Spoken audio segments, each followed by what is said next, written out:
So more than 30 years ago, the project on the history of Black writing began its investment in preserving and recovering the history of Black writing. Today, they remain committed to creating critical spaces for teaching, learning, researching, and presenting Black literature both in the US and globally. As such, the History of Black Writing program is very pleased to present the 6th webinar in the Black Poetry After the Black Arts Movement program, which is a summer institute funded by the National Endowment for the Humanities. Our special guest today is Mariahadessa Ekere Tallie, author, poet, and educator based in New York City. And I am Tara Betts, poet, author based in Chicago and teaching at University of Illinois of Chicago. So I guess we can go ahead and get started. I'm sure we have a few questions from people who will be listening in with us today, but I would love it if Mariahadessa wanted to start with a poem, if she feels up to it. What do you think? Good introduction? Yes. Hello, Tara. Thank you so much. It is great to be here, and welcome to the folks who are participating. So I will start out with a poem.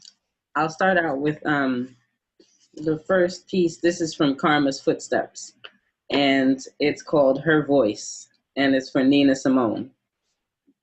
Her Voice. Bowl of crushed blueberries, knife edge, cracked calabash, heavy truth, ancient wine, and renegade bones. Rise up, white wings of doves, tapestry of nerve, daughter of well-aimed lightning. Blinded compromise, nail-like tongue, bitter root, burnt honey, tornado blackness. Bent-backed women walked up her throat, flew straight arrow from her mouth. Mississippi, Gullah baptism, the Nile, Congo, belly of slave ships, Harlem, potent cocktail of her pitch black notes. She divined riots on piano keys, exiled and passion and turbulent ritual. She was that sound in the racing heart of thunder. I know when I was going back to look at that poem, it made me think about all of the things when people think poems have to be these long, drawn out, almost like just you should have wrote a short story kind of reach. And I'm like, no, this is like all the metaphors distilled down and you just have to go with it.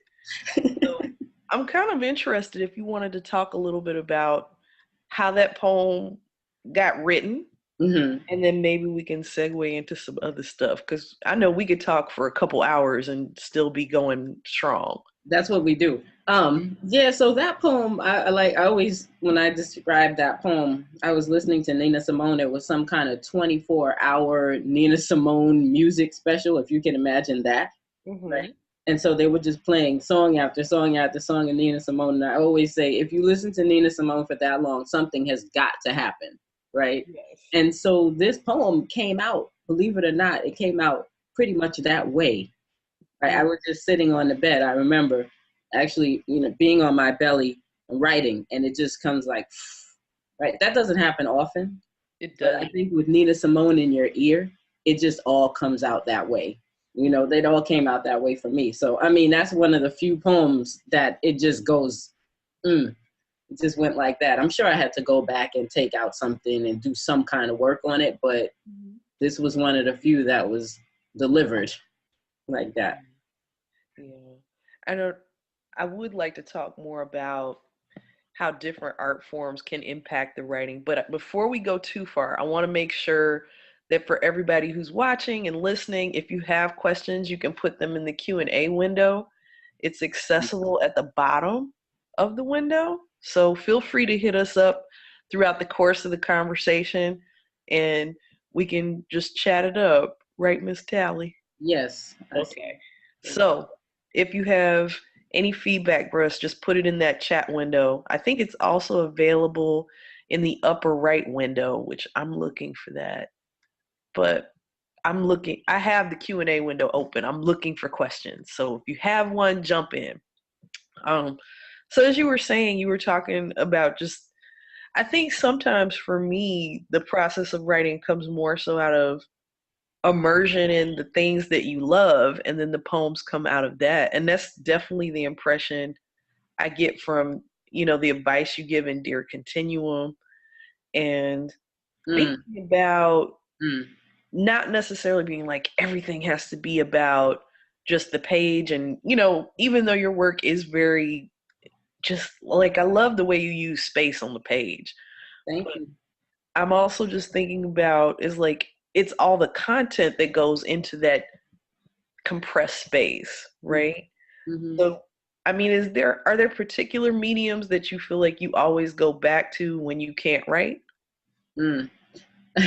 Can't write. When is that, right? There's always something going on. There's always something Right. going on inside, right? So if I have a problem with writing, it's funny. Mediums are not what I'm going to go to, although I love music. You know that, right? I Right. love, love, love music. And so that has a big influence on me. Rhythm has a big influence on me. And I've let it start to influence me more, right? Mm-hmm. Visual art, I am just all the arts, but I love visual art as well.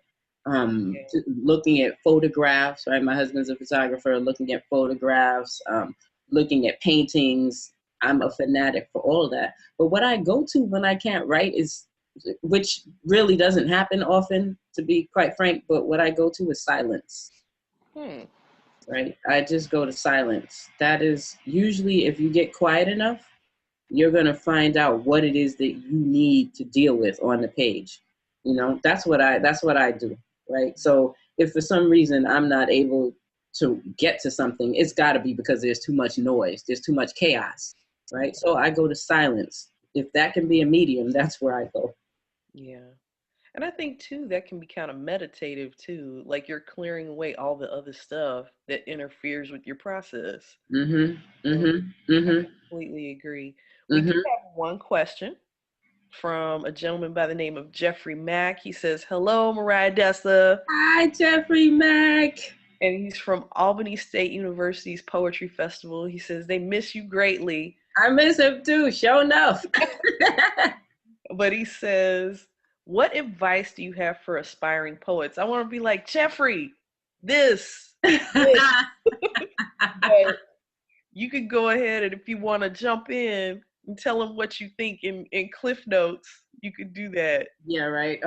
So, and Jeffrey Mack is very familiar with Dear Continuum. He has read the whole thing. So yeah, a lot of my advice is in here. But I suppose if I had to put it in two words, read and listen.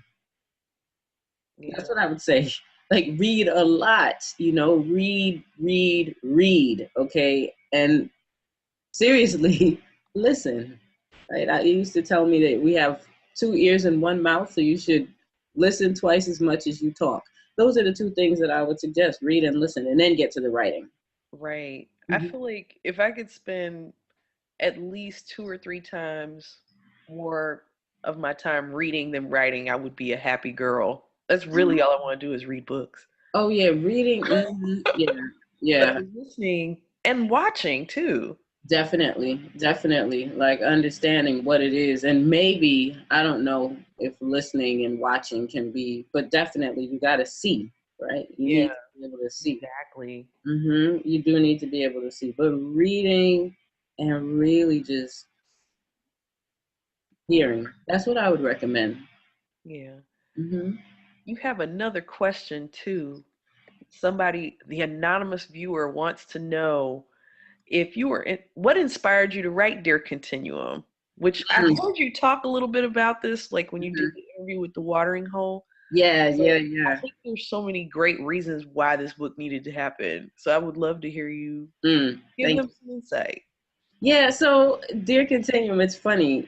Um, the first letter that I wrote, I intended that to be the only letter, right? I wasn't planning on writing a whole bunch of letters. I wrote one letter because I was angry. That's really why I wrote it, right?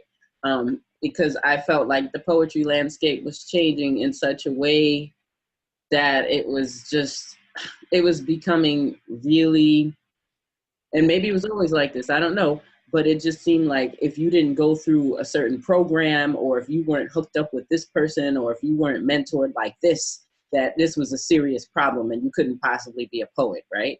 And Mm-hmm. so I was thinking about what the stage was like when I came in, at least the people who welcomed me into the world of poetry, right? Or into the soul of poetry, as I'd rather say. Um, and so those people, it was about the work. It was about love, and it was about community, right? That's what it was about. That is why we were all drawn to do this thing called poetry. And Right. so that's what was in my head. And I kind of woke up, you could say. It was like I woke up from a deep sleep, and suddenly this thing that I loved had transformed into something else that I couldn't recognize. And so I wrote the first letter, and the first letter was published. Rosebud Benoni published the first letter on the Vita website. Then they had a section called Her Kind, and Yeah. a lot of people responded to the letter. I mean, a lot. It was just, when I say a lot could be 20 people, let's say, or 40 people, Right. but it was a response, and people felt like they needed to read that. All right, cool, good. You needed to read that. So I kind of went on about my business, right? I wasn't thinking about writing more letters until I had to do this craft talk, which was scheduled to be 2 hours in Texas. And I was like, a 2 hour craft talk, that is just bananas, right? And so I said I'll write a couple more letters maybe, but I didn't have any real inspiration to write the letters. And then I met the students who were at Texas A&M IU. Amazing, beautiful students. And then I started to feel inspired. So I wrote more letters. I wrote 2 more letters. And then the next day, a young woman whose name is Margaret Rose Medlin asked me, all the way at the end of my talk, the craft talk, which was 2 hours, which did go really well, which was engaging. It was surprising. We did a lot of wild stuff. She asked me if I would write a whole book of letters. Nice. And I said, that's a great idea. And if I do, I will dedicate it to you. So that's how the book came about. And the book is dedicated to her. Yeah. And I think too, I mean, what's the classic book that poets always get told to turn to? They get told to talk about Letters to a Young Poet by Rilke. Right. And it doesn't, the thing that I really love about your book is it speaks to the experience of writers of color and other writers who are on the margin. Mm. And how do you say, you know what, wasn't a systematic, if this wasn't a system that we were meant to be included in, how do we no longer care about that system? Yes, yes, yes. And how do we navigate, right? How do we either navigate that system or create our own system? Right. Which, I Mm-hmm. mean, that's why I kept thinking when we talked earlier about Fred Moten's idea of fugitive spaces in the undercommons. Yes, It's like you can have this system that's up on the top, and then there's all these things that kind of they can function in it, but then they can function completely outside of it exactly, or exactly. underneath the surface, you know? Mm-hmm, mm-hmm. And I think that's the continuum too from the Black Arts Movement. Do you know what I'm Oh saying? yeah, Like, that's certainly. what we're often calling ourselves, when I talk to Jessica, like babies of the Black Arts Movement, right? I mean, we had to grow up a lot recently, but that's what they were doing, right? That's what they were doing. They were figuring out ways to not just exist, but ways to live, ways to make poetry live and literature live, right? That would smash the system Mhm. and replace that with something better, right? Right. So I have that in mind too, actually. So it's so funny. I was talking to Baba Aslia Ture about 2 weeks ago or 3 weeks ago, and I think the intergenerational exchange is so important, mostly because we got to learn something from somewhere, right? A lot of times we come in, we read a lot, right? I know I'm a crazy reader, Right. um, but it's getting the information from your elders, getting information from people who have been there, right, and done that. I think it's critical, right? And knowing that sometimes youth is great, right? When we were in our 20s, we would do all these things and we might think, oh, yeah, we did this. Now, has anybody else done this? Yeah. And if you would talk to your elders, you would find out that somebody else did this, right? So Right. you learn what worked, you learn what didn't work, right? You don't make the same mistakes over and over again if you have these conversations with your elders. Like one of the things that we were talking about, Baba Aski and I, was about making things that stay, right? Like you don't just create something and then it's gone, right? You create a press and then how's it going to sustain itself? And he was telling me that one of his elders said to him, like, it's great that you guys are doing all this stuff, but what's going to happen to it 20, 30, 40 years down the line, right? Exactly. And so that's a question that you find a lot of times the elders are asking. And so we might be in the right here and the right now, but how are you going to make that thing continue? How are you going to keep that going? Right. And so as opposed to just, again, you're just going back and forth and repeating the same thing. You better figure out what worked. We only got a certain amount of time on the planet. Right. So Definitely something to think about. I find that in Chicago, a lot of young poets are really at the forefront, not just in terms of performing and starting to publish their work, but also, I mean, the whole Black Friday movement that was happening here in Chicago and all the actions around Laquan McDonald, those young people were at the forefront of those protests and shutting down the Magnificent Mile on one of the biggest economic days in the country. So I don't think it's any coincidence that they are learning some things from previous people. exactly. So it's like, I think it's also about if you have that intergenerational conversation, there's that historical memory, right? Yep. Yep. Yep. And I So, think too, sometimes we underestimate that the elders get stuff from us. I know I do. I forget that. Do you know what I'm saying? I often yeah, forget that. And they'll tell you like, oh yeah, you young people, you're doing this, that, or whatever. And like, oh really? I know because we're not spring chickens anymore, that the 20-year-olds who come across my path, wow, right? They teach me so much. yeah, Part of the Dear Continuum, part of it, a young man came across my path named Timothy Jones, and he yeah, told me a couple of things that needed to be in the manuscript. And why?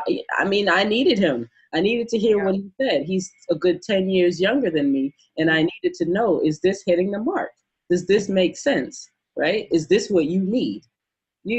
So that, I mean, why else do we love teaching? Because we get to Right. be with young people. So I mean, and they keep us fresh as we can be. I know I'm out of it, but you know so the whole exchange, it's like, it's a beautiful circle, it's a beautiful cycle. It is. Mhm. That's so funny. I was just talking to Timothy's cousin, Ah, yes. and Yes. it's funny. I feel like certain poets, they realize that younger poets really keep you inspired. Oh yeah. Yeah.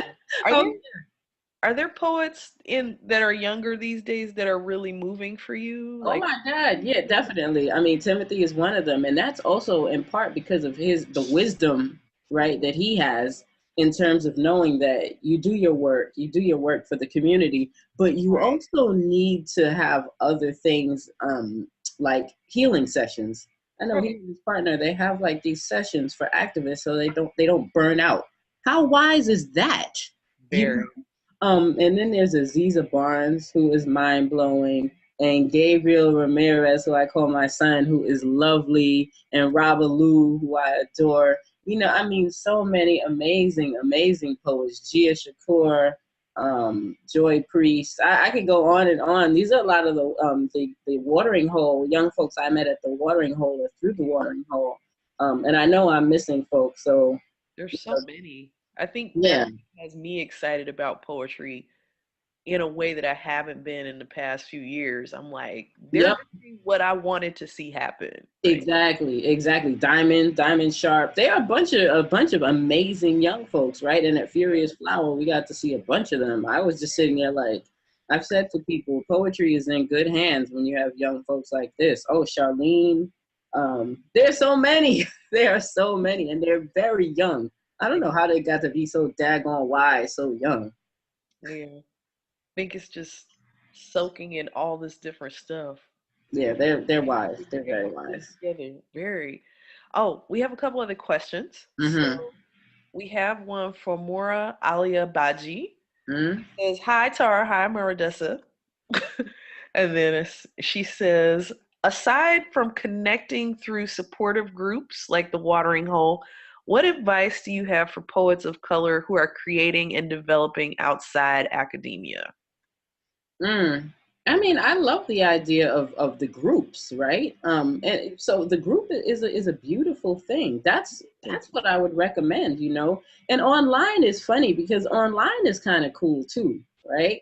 Like you get to see who it is you connect with, who you have similar ideas with, and you can take those relationships offline, right? That's what you can do. Like I think we're a good example of that, right, Tyra? Because we met online, did we not? I don't believe we ever met in person. And I think we started talking online and then we took our relationship offline and started talking on the telephone, right? And then we actually met in person, you know? So, I mean, I love social media for that. I've kind of been out of it as far as social media, but I like social media for seeing who I share ideas with, you know, and then trying to develop relationships like that. So yeah, the watering hole is great. Creating, just having some workshops, maybe even in your living room, you know, connecting with a couple of folks who really, you know, who you're really feeling. Just go and meet up with those people for tea or for coffee or whatever, you know, whatever it is you drink, or wine or bourbon or whatever, you know. Just hooking up and talking and reading together is great too. I mean, reading and discussing what it is that you read, you know. So I hope, yeah, social media I think is really, really great for that. Yeah. Mm-hmm. I know Malika had another question. Speaking of finding I love groups in Malika. Hi, places. Malika. I know, and I feel like that's where I first heard of you was when I was meeting all these poets from London, Mm-hmm. and a teacher by the name of Peter Kahn had brought you up. I love And Peter. Peter Kahn, yeah, he's done so much really valuable stuff. I hope he starts to publish more. Yep. But Yep. in terms of fostering like this cultural exchange between poets in London and Chicago, Malika's been a huge part of that. So she definitely brought you up. So I'm thinking, if you answered this question, she says, how has your internationalism, your lifestyle, living in different countries influenced you as a poet, writer, and individual? That's a great question. You know, one of the things, like when I once Continuum was done, one of the things that I regretted, right? I mean, you do have to leave stuff out of a book, right? You do. One of the things that I regretted was that there wasn't more about my experience in London, or I don't even think there's anything in there about my experience in London in there. And my experience in London was just a beautiful thing because it let me know that there are Black poets and poets of color all over the world Yeah. who are doing similar work, right? I mean, that's one of the things, to realize that we had community everywhere. Like everywhere you go, someone's got your back. You know, you can go and sleep on somebody's floor, Malika, and talk about Toy Derricott's work and why you love that. That happened. You I know, that believe it. happened. And so that, I think that just knowing that it's not just a local thing is really, really, there's something about that. There's something that bolsters you, right? There's something beautiful about that. But also just the idea too, knowing that there's literature that goes beyond your backyard, right? That's critical Yeah. too.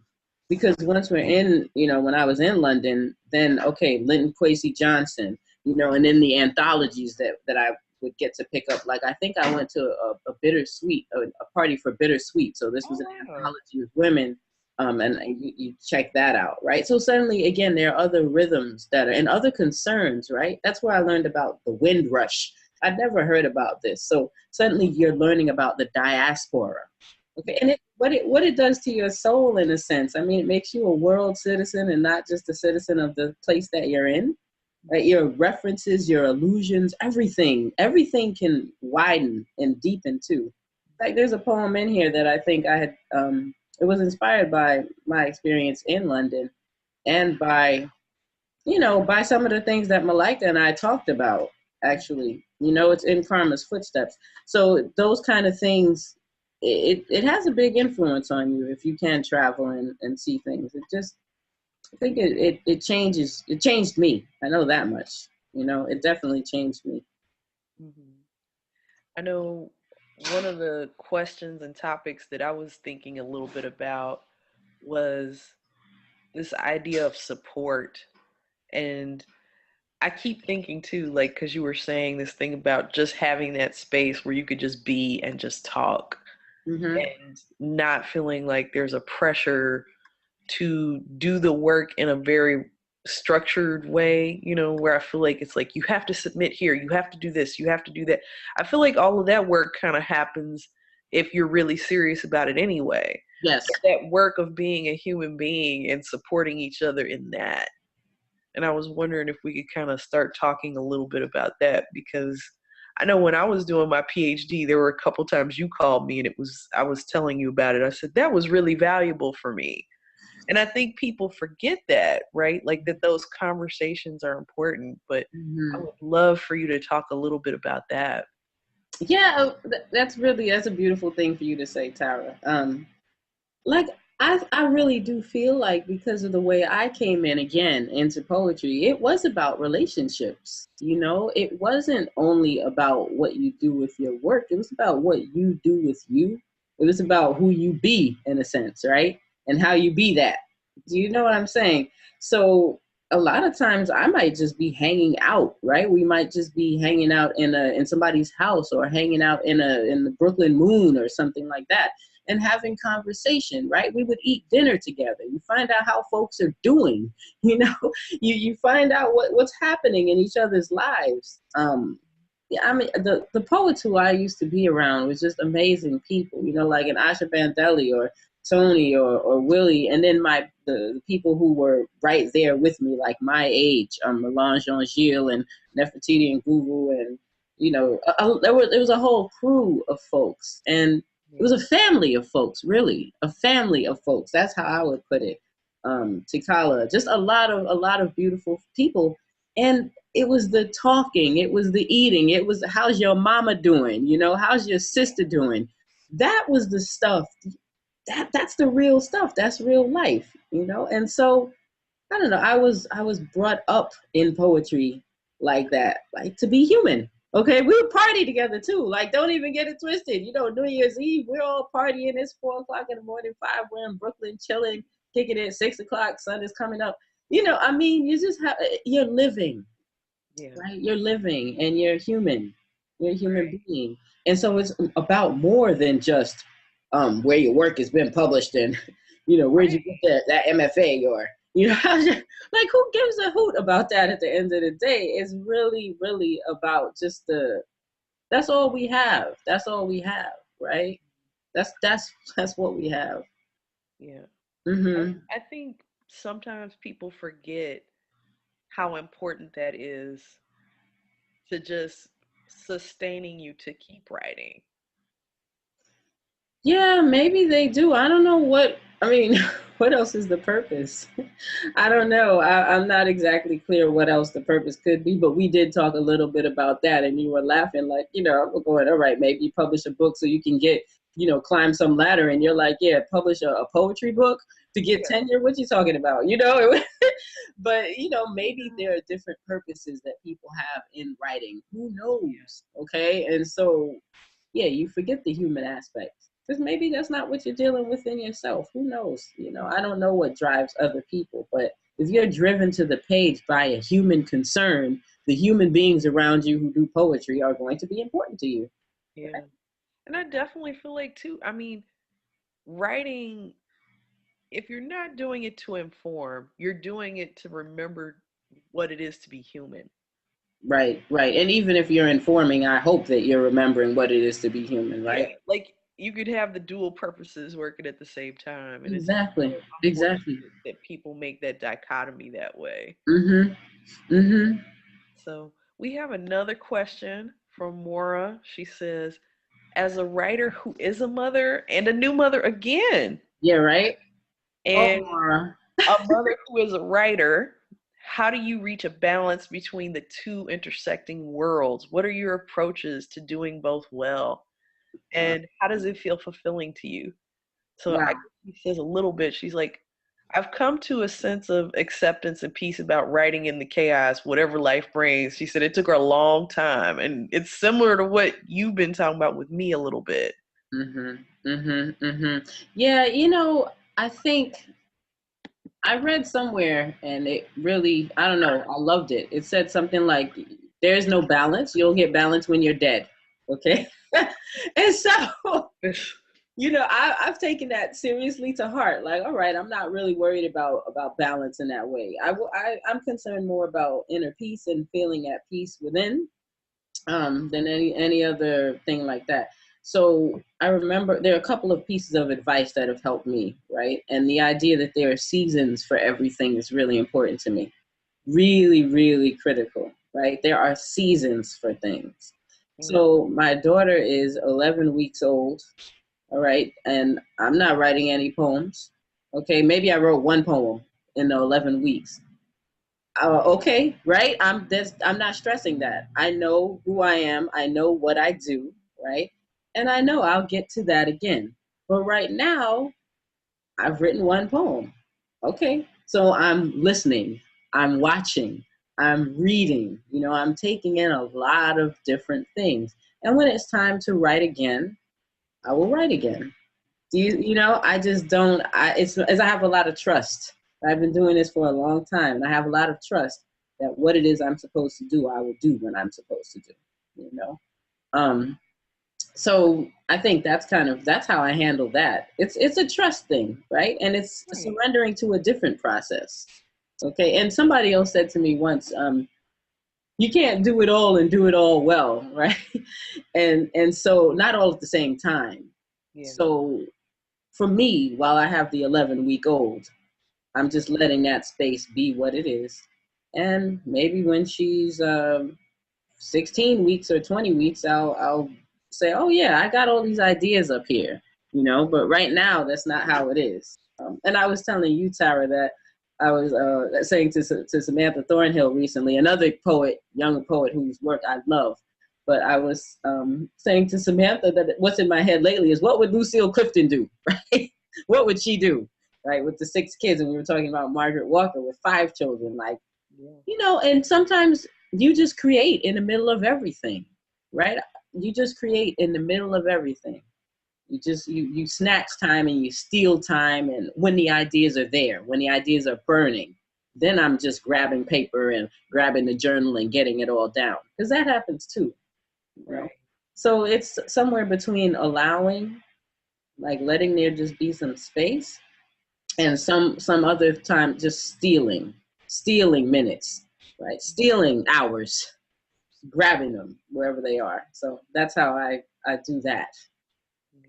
I could definitely see that, because some people cannot do the writer's dates, and you're there and you do the journal or you do a certain number of pages every day. That's not realistic for everybody. No, not for me. And I know a lot of writers who are mothers say, well, you just get up at 4 o'clock in the morning and do it. You know what? That does not work for me. Maybe I haven't had maybe I haven't worked on a novel. So maybe, you need that everyday type of discipline.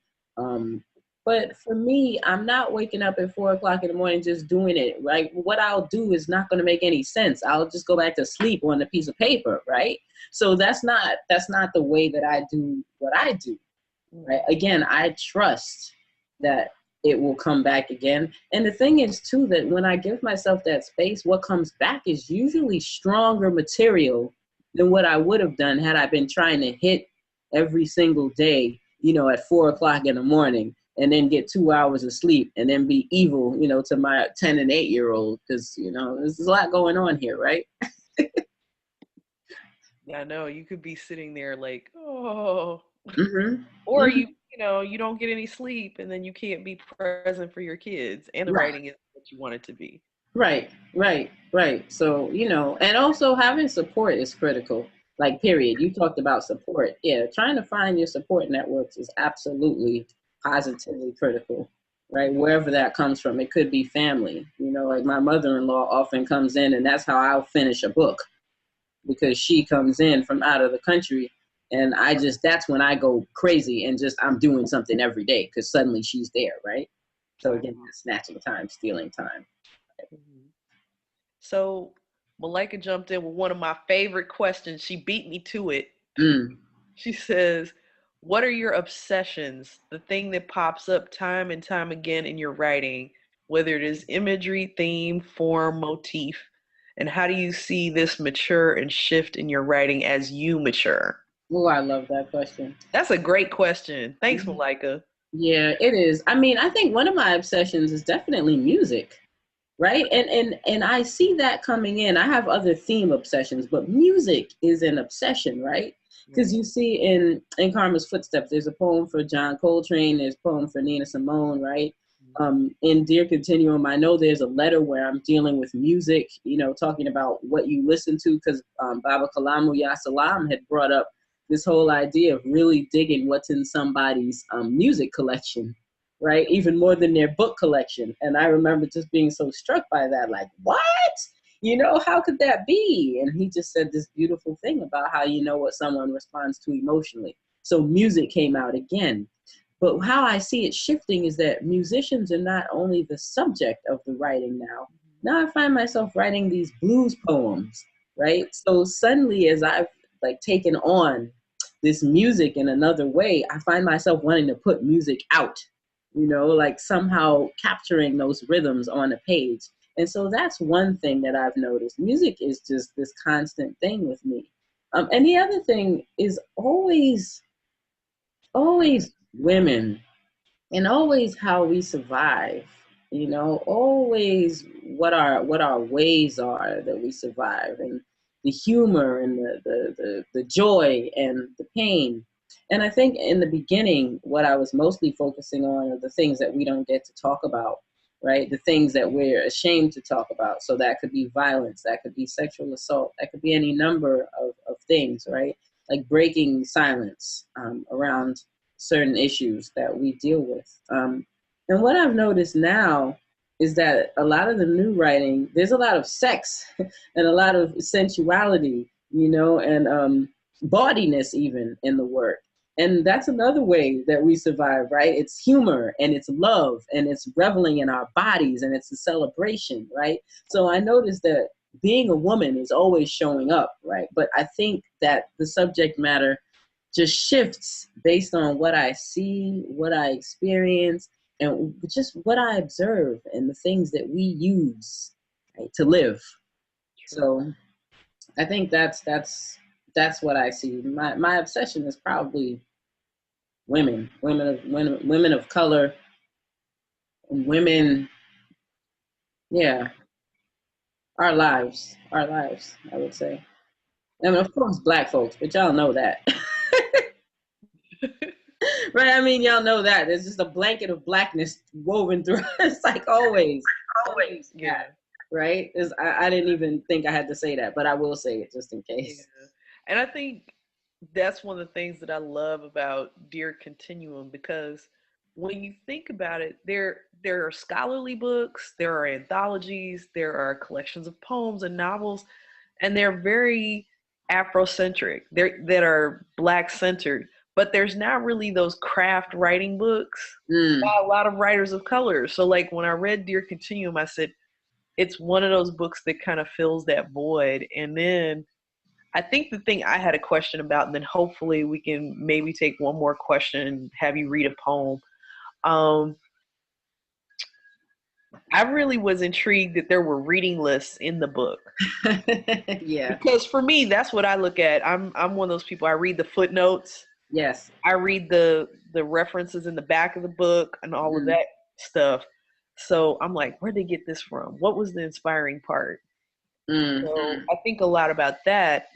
And then I'm thinking more so about, you know, have I read it and how does it connect to what I'm getting out of this book? What I can get out of it as a writer. So I'm really curious if you could talk a little bit about those reading lists that are in Dear Continuum, because I thought they were fabulous. I was like, and I've read a lot of those books. There was like 4 or 5. I'm like, I got to read these. Oh, that's really beautiful. It was So great. thank you. You know what it is with Dear Continuum? I realized at a certain point that I wouldn't be able to mentor everybody who needed mentoring. And I mentoring sounds so official, right? But there are a lot of people out there who are, again, outside academic spaces, who need someone to talk to, even within academic spaces, right? Because sometimes they can be rather isolating. And so when I was writing this, I was thinking, all right, so here are the letters. But what else is important? Well, what are you reading? You know, if my advice is to read, then I should recommend what it is I think you need to read, right? Like the book is incomplete without those lists, I think. And so I started the list, like the first lists have things in them that I read that were absolutely critical for my development as a writer, right? So you'll see something like In the Tradition pop up really early on, because In the Tradition was the first anthology that I read that really just, there were young people in it. They were writing, they were activists, and I just, for the most part, in some way, they were activists. And so In the Tradition had a huge impact on me, a huge impact. And so that book shows up early on, you know. And then there are books that I later on, right, in the list that come later, those are books that maybe play around with form in ways that I'd never seen, or work with language in ways that I'd never seen, right? So it kind of goes from the books that say, here, look, this is the community that you are a part of, to books that say, hey, now look at these other ways that you can possibly work with language, play with language, break language, right? Tazaki Shange shows up really early, and she does everything, right? I mean, absolute genius with language, right? She does everything. It's just, she shows up early, but that's because that's like, her work is oxygen for me, right? And so the reading lists are there because if I can't tell you what to read, let the book tell you what to read, right? And those writers will lead you to other writers. Yeah. I know I've been thinking too. I'm like, because I hope my radiator isn't hissing really loudly. I live in a cold Chicago apartment. So Nope. I will probably mute when you talk at length or read another poem. But I was wondering if we could like at least talk a little bit about some of your other projects. I know you said you're doing a children's book very soon. And Mm-hmm. kind of what direction is your writing headed in now? Oh, that's such a great question. I think, the children's book is important to me. It's the same old thing, right? You have children and then suddenly you realize that the characters that you want to see are either not on the shelf, right, in the bookstore, or there are just a few of them that are there. And so after my first daughter was born, I kind of got obsessed with creating some children's books, right? Now, keep in mind she's 10. So that means that it has taken approximately 10 years to find some place to get these characters, right? And so people might say, oh, we like your voice, but we can't, that does not a good fit for us right now, right? That kind of thing. And so I'm really excited that this children's book is going to come out in 2017 on Enchanted Lion Press. Really, really excited to be working with the publisher, who's amazing. Her name is Claudia. And so this book, it's a simple book, but it's a book that brings me a lot of joy. And when I've read parts of my children's book to children, they've gotten so excited. And so, if Karma's Footsteps was for us, right? For us grown up women, right? And Dear Continuum is for, let's say, the next generation of poets. And that could be whether you're 75 and you're just starting, or whether you're 12, right? Then it makes complete sense that the next place I'm going to go is to the little babies, right? And try to get a little something into the little babies and get something from them as well. And so the children's books, there are 3 of them. Well, 2.5. I've got one more that I need to finish. And so that's one place that the work is headed. And then, of course, there's a bunch of poetry that needs to be pulled together into a collection. A lot of poetry about the body, a lot of poetry about the body. I could say my body, but about postpartum body, about accepting changes in the body. That's become an obsession too. And I think that goes back to women, right? But what our bodies do, how they work, how they don't work, all of that. So I noticed that coming up in my work quite a bit too. I think I had maybe one other question that Mm-hmm. has been in the queue. Someone did ask about the Simone poem, and we kind of talked about it a little bit, but it was Keisha Watson. She asked about it, and since we talked about it earlier and how you listening to the music really impacted you because you were just saturated in it for days. Right. But I thought her second half of Keisha's question, would you call the poem about Simone an act of translation from one medium to another? Mm. I like that way of looking at it, you know. Right. I really like that way of looking at it.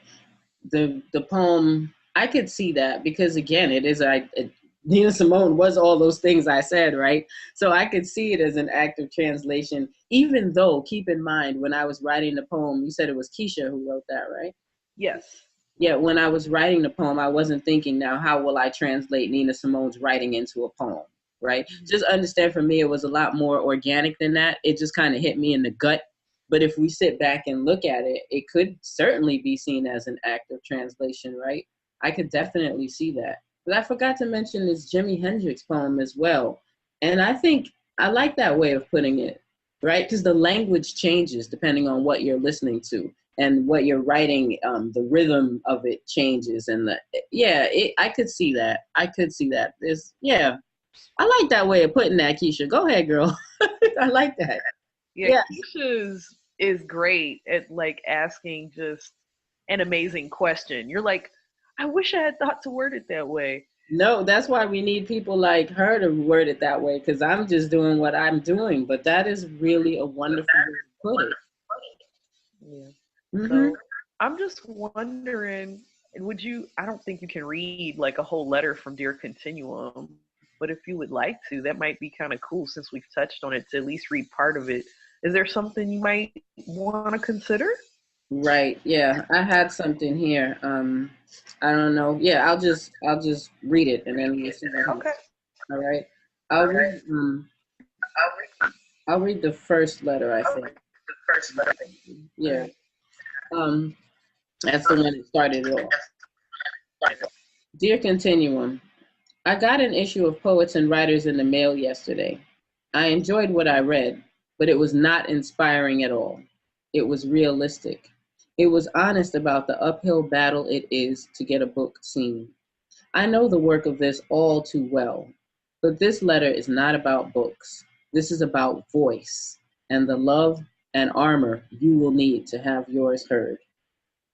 When I think about being a writer in 2015, being a writer with a Black woman's voice, as Lucille Clifton said, I am a Black woman poet and I sound like one. With no agent, no powerful mentor opening doors, no financial support, no salary, no benefits, then I realized that this really is a crazy path. Deciding to be a writer was beautiful. Writing is beautiful. Deciding that my concerns, dreams, hopes, and voice are valid and committing myself to putting my visions on paper has been a deeply healing experience. This work connects me to people I have never set my eyes on.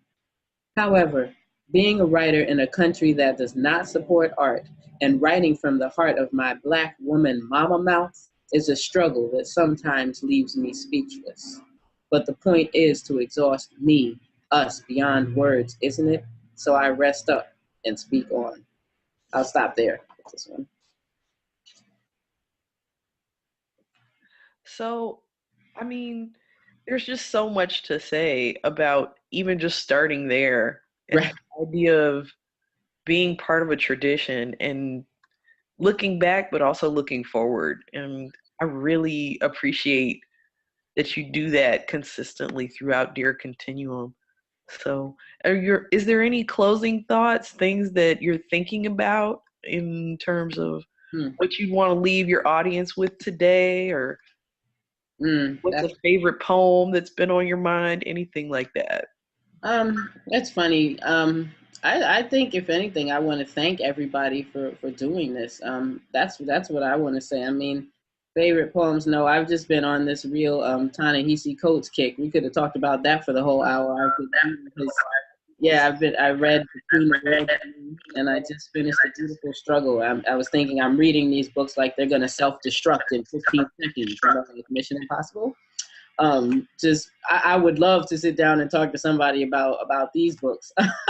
So these things are actually on my mind right now, and they tie up with a lot of poetry as well, right? There's a lot of poetry in those books. So I think, if anything, just the power of art and the power of being authentic to our voices, to our roots, to who we are, right? Because that's something that really stands out to me about these books. You don't find too many New York Times bestsellers books that got Mary Baraka, Sonia Sanchez, and like the Ghostface Killer in them, right? And so staying really, really authentic to who you are and what it is that you do and what you feel, I think that's what's staying with me, right? Like, yeah, not letting it go for any reason unless you evolve, develop beyond that. Change. Since we're a little bit over time, we had one more question, and it's from Shauna Morgan Kierlew. Oh. She says, she's sorry she's a little bit late. Please pardon me.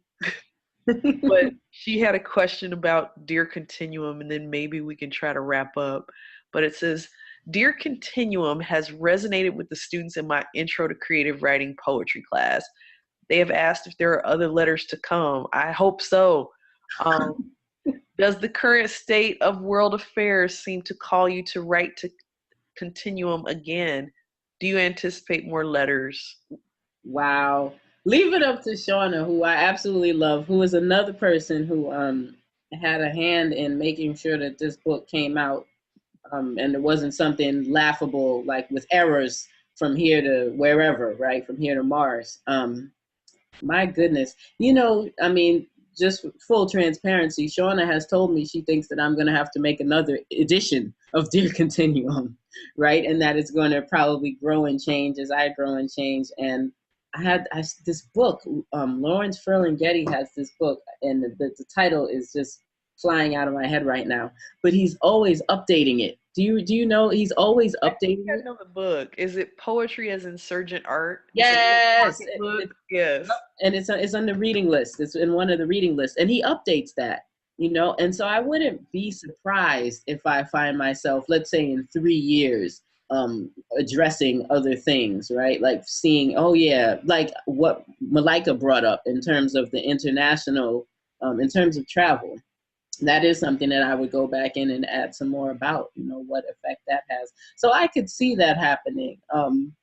If I could see that happening in future editions, maybe writing some more letters. Right now, though, it's so funny. I don't feel like I have anything else to say in that book, but I something tells me more will come. I think more will come too. Yeah, because the international thing is kind of bothering me. Yeah. And then too, how it comes up in certain ways, and then some people try to obscure it in other ways. So it's like, how does that conversation kind of get addressed in a more public way would be interesting. So, but other than that, I don't see any more questions from our audience. I'm really glad they could join us today. I wondered, is there any other final thoughts you might have before we close out today? Oh man, enjoy your life. That's my thought for the day. And all is life is short. Serve the people and enjoy your life. That's what I would say. So please join us for our 7th webinar in Black Writing on Sonia Sanchez on Thursday, December 3rd, p.m. Central Standard Time. We'd like to thank KU's Irma Garinger at the Resource Center staff for making today's webinar possible. A special thanks to our guest, Mariahadessa Ekere Tallie, for being here today. Most of all, thanks to each of you for sharing this exciting event with us. A downloadable podcast from today's webinar will be available on our website. In the meantime, don't forget to follow us online at the HBW website, on Twitter, and on our blog about events related to Black writing. See you on Tuesday, December 3rd at 1 p.m. Central Standard Time for Sonia Sanchez.